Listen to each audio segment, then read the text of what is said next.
Hello, I'm Lauren. In this tutorial, I'm going to show you how you can add a fine art texture to a light background using this conceptualized fine art portrait.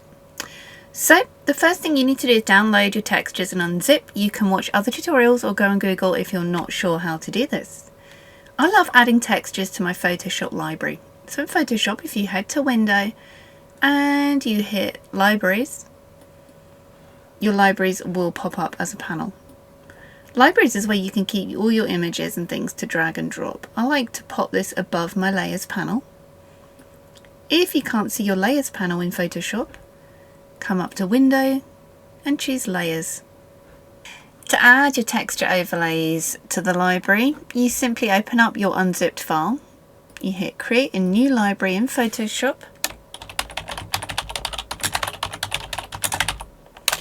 These are the Victoriana textures, available on our Etsy store. I'll put the link in the YouTube description. So you create a new library, you give it the name, then you simply highlight the textures and the files, you drag and drop them into your library. And this means whenever you open up Photoshop, you can literally drag and drop these over your image.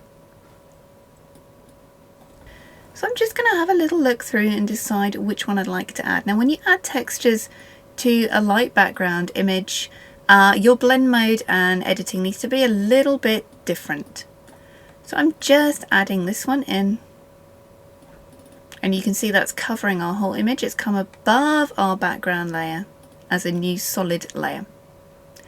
So I'm going to come up onto the blend mode where it says normal. This is where you choose how this layer interacts with the layer beneath it, and you can scroll through these. You can see we're starting to see our picture coming through. Normally for texture overlays, I'd recommend overlay blend mode or soft light. For this one, I'm going to choose multiply. This is going to darken the blend mode so it shows on a light background, but you can see this is super heavy. So on our adjustment panel, I'm going to click this and hit levels. If I adjust these levels, this is your histogram. If I adjust this, it's going to adjust the whole image. So I'm going to make sure levels layer is positioned above our texture layer. Photoshop works in layers. Right click, all the way down, create a clipping mask. And this means, you see the little arrow, that this will only affect the texture layer. So I can go up and down, it's only affecting the texture layer. I'm just going to bring the middle slider up a little bit. You can bring the blacks down a touch if you wanted to, but I'm just going to play with this. How this works with your image is going to be individualized, so do have a play. Now I want to select our subject. I want to mask this off the texture. So I'm going to click on the texture layer and add a layer mask. Down here on your adjustment panels, it's like a rectangle with a circle in. A layer mask is like a lotto scratch card. White means show. If I invert this to black, black means hide. Click on the background layer. I'm using Photoshop Creative Cloud, so I can come up to Select, Subject. This normally does a great job of selecting your subject. You can refine the selection further if you need to. Now I've got the selection made, the marching ants around my subject. I can click on the mask of the texture layer, hold down Control on a PC or Command on a Mac and hit I to invert, Control or Command D to deselect, and we've got a cutout of our subject. And what I like to do as well is play around a little more. So I'm going to add a hue and saturation mask clipped into the texture layer, and I'm just going to take the saturation down a little. If at any point you want to, you don't just have to all black or all white for these, you can grab a brush, set to black to hide or white to show, and I'm just going to brush that hue and saturation off the texture a little bit in areas, just because I want a little bit of colour coming through. Just not too much. I think for this particular image, this is not exactly what you have to do. I just think for this particular image.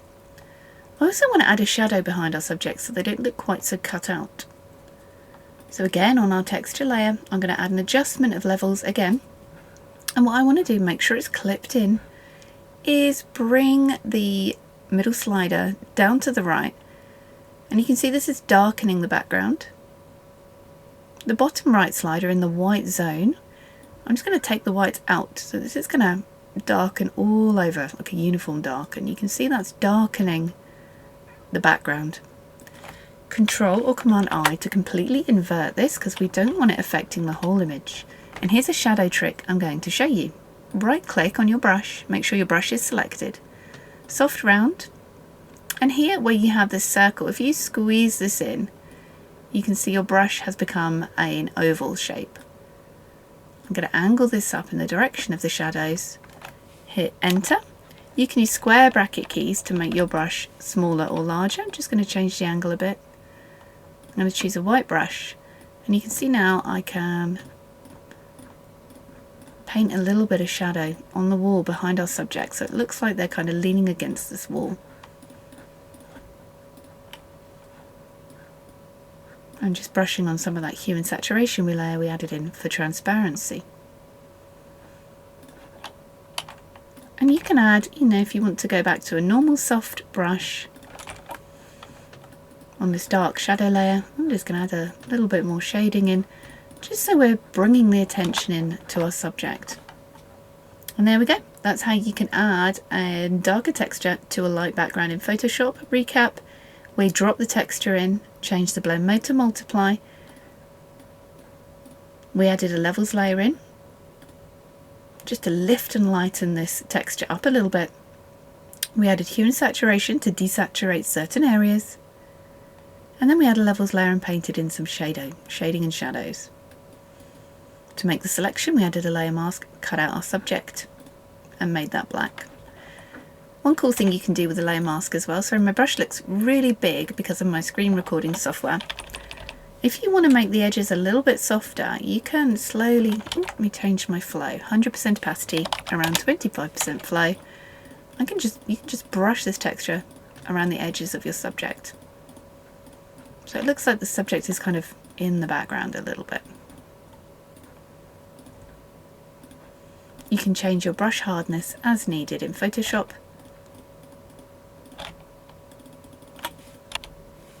Just to really mask that in. And that's how I like to use textures in Photoshop, to enhance a fine art background. We could even paint a little over our subject. Look, you can see the cracks coming on. It makes it even cooler in my opinion. There's lots of things you can do with textures, layering them up and changing the blend mode. I hope you found this tutorial helpful. Do give us a follow and a subscribe if you found it helpful, because it helps our small independent channel. I hope this is helpful. I'm Lauren. Thanks for watching.